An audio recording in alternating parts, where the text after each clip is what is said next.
I'm Mrs. James Sharp. I'm your visual arts and performing arts teacher this year, and I'm going to give you a little tour around the classroom.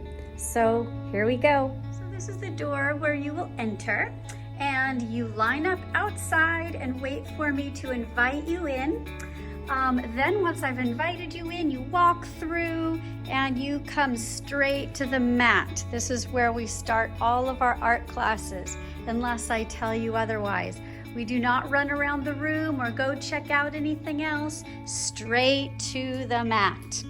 All right, and then up here we have the whiteboard and our computer and my seat, and this is where I'll be teaching you from. And so this is the front part of the room here. So over this way, this is the whiteboard, and this is where you'll find all of the information that you need to know for your project or anything that's going on for the week. And this is our behavior chart right here to help us keep on track. And over here, this is the library or the book area. And you are always welcome to come over and look at books. All of these books on these shelves are available for you to look at. If you need a brain break during a project, or if you just need a little time out, this is, you can look at these books anytime you want. A lot of great books. We've got activities in here in the activity cabinet, but you don't go in there unless I give you permission. Got our computer screen, there I am, where all of our lessons will be. We've got the sink back here, teacher chair. Now with the teacher chair, I do not like anyone sitting in my chair but me. That's just my rule. And then this is the front desk. So this is where a lot of your materials will be that you need in your class box. These are your class boxes. So when it's your class, when your class is here, your class box usually will be on the table. Back here, here's the front table. This here is the teacher work area. All right, and it says teachers' things do not take. So this area back here, right behind the front table or my desk, you do not take anything back here.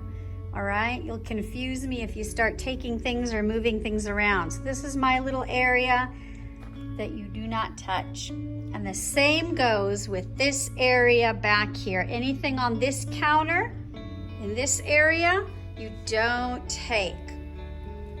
All right, and same with the cabinets. You do not open any cabinets. You don't go through any of the cabinets over here or over on this side. You do not go through the cabinets. But you may go into these.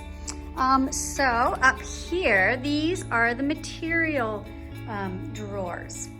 All right, and so here we've got the drawers for the different materials. And with my younger kids, your materials that you use will already be out for you. Sometimes with the older kids, you might need to get them yourselves, or I haven't put them out yet.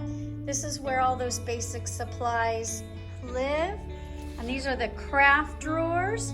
So older students, when you're working in journals, you are always welcome to go through the craft drawers and get things for collages and different collage projects and things like that. You are welcome to go through there unless I tell you otherwise. If there's a reason I don't want you in there, then I will let you know. All right, and then basic supplies, again, that don't fit in the drawers are up here. And these are usually available if they are not out already for you. And also on this table is where you can find the mini masterpiece papers. So we're gonna do mini masterpieces again this year. And if you don't know what that is, just come and ask me or ask a friend. And so all the papers for the mini masterpieces are here. And when you are finished, they go in this box. All right, and then when I have time, I will put them up. So these again are the materials. All right, and then we move back this way. We've got the drying racks. We've got the shelving. Now you are not to go into the shelves. Those again have lots of specific materials that I have put away, and you do not go into those shelves. All right, we've got the back room back here. This is where the kiln lives. There's the kiln, that's the oven that cooks the clay. No one is allowed back in that room because sometimes that kiln could be very hot and I don't want anyone to get hurt. So if that is the case, that door should be shut, but no one is allowed to go into there. And then we're working the back door, working our way around. This is where the clay station is. So on days we're making clay, this is where we can find all of our clay supplies. But again, they'll already be on the table most likely. We've got our main sink. This is the main sink where we wash up. And we'll talk about cleanup routines later. We'll review all of that. This is where you can find paint cups and brushes. And this sink, we do not use this sink.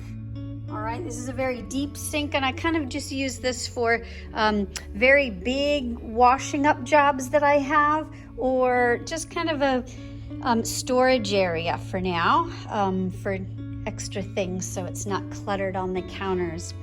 All right, and then this is kind of our painting area as well. So on times where you can choose your own materials with the older students, sometimes you have more choice in the kind of materials you want to use. If it involves paint, it will be over here in the paint area. All right, and back to the front door. All right, I want to talk about a few little specific things. On these tables, these are our work tables. We have just two this year, two big ones. These are caddies. I call these caddies.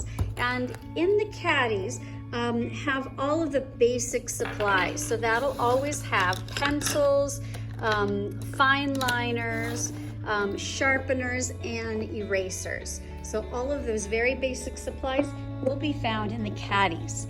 I'm always surprised when somebody asks me where the erasers are, the sharpeners are. That's where they are found, and there'll be 4 caddies on each table, or two caddies on each table. All right, and then chairs. All right, when we sit in chairs, we do not tip the chairs. My floors have just been waxed over the holidays, which is wonderful, but that makes them extra slippery. So I have a little poster up here. Don't you dare tip your chair, you will fall. And honestly, almost 90% of the people that tip their chair fall. So please don't do that. Oh, look, I'm walking around and I see a little, what is he? A grasshopper. Oh, that's fun. That's what happens when you have lots of plants in your room. All right, and then the other specific thing I want to talk about, I've got lots of posters in the room, and they're all very interesting and give you super good tips that I will point out now and then. But one thing, please do not take the blue tack. If I see blue tack in your hands, I'm just telling you this right now, if I see blue tack in your hands, I'm gonna take it, because blue tack gets into the carpet and it's like gum, and it ruins my carpet. And if you have blue tack, I'm assuming you probably got it from my poster or your teacher's poster. So if I find that you have blue tack in your hands, I will take it. All right. Other posters I have, you can go around the room and read those. Can't remember what to do? Ask 3 before me. All these posters up here, and we'll go through these later, but if you're ever wondering what to do, you have some free time, just read some of the posters. We always give you good information about what's going on in the art room. All right? All right, well, that's all that I can think of to show you around the room right now. If you have any questions, please ask me, and I hope we have a great year in the art room. All right, bye.